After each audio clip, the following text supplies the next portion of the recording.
ત્રીજો જોઈ લો, 4 5 7 6 4 3 1 2, બધા પોઝિટિવ જ છે આયરો. કોઈ બી નેગેટિવ નંબર મળે નહીં આ ત્રીજામાં, તો ઠીક છે, આપણે બધું પોઝિટિવમાં કામ પડી જાય. પહેલો પોઈન્ટ 4 5, તો 4 5 કઈ જગ્યાઓ છે? એક્સ પર 4 અને વાય પર 5, એટલે આ બાજુ. પછી 7,6, તો એક્સ પર 7 અને વાય પર 6, વાય પર 6 ક્યાં આવે? લખવાનો બાકી છે, આ બાજુ લખી લે અહીંયા 7,6 આયરો આવ્યું. પછી 4,3, તો આયરો આ 4 અને આયરો આ 3, 4,3.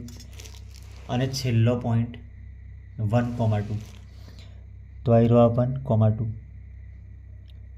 4 પોઈન્ટ લાઇનમાં જોઈન કરવાના છે.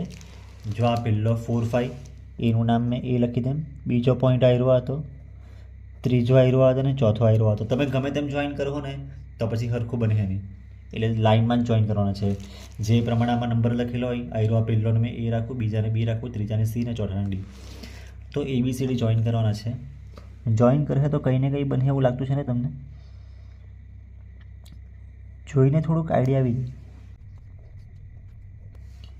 તો આયરુઆ છે, શું દેખાતું છે તમને? આયરુઆ સાઈડ બધી હરખી હરખી જેવી દેખાતી છે, પણ રેક્ટેંગલ તો નહીં મળે. આયરો આખું ક્રોસ ગયેલું એવું ને, તો આયરુઆ પેરેલેલોગ્રામ છે. તમે નોટિસ કરો, આયરિયા સાઈડ ને આ સાઈડ ઇક્વલ છે, અને આ સાઈડ અને આ સાઈડ ઇક્વલ છે. અને હવે આયરુઆ તમારે જોવું હોય તો સ્કેલ છે આપણી પાસે. આયરિયા સાઈડ છે 3.2 ને આસપાસ છે કદાચ, અને આયરિયા બી 3.2 જેવી છે. એટલે આ બંને હામહામીની સાઈડ ઇક્વલ છે. પછી આ 4 ઇક્વલની થઈ જાય ને આયરિયા ઇક્વલ નહીં મળે.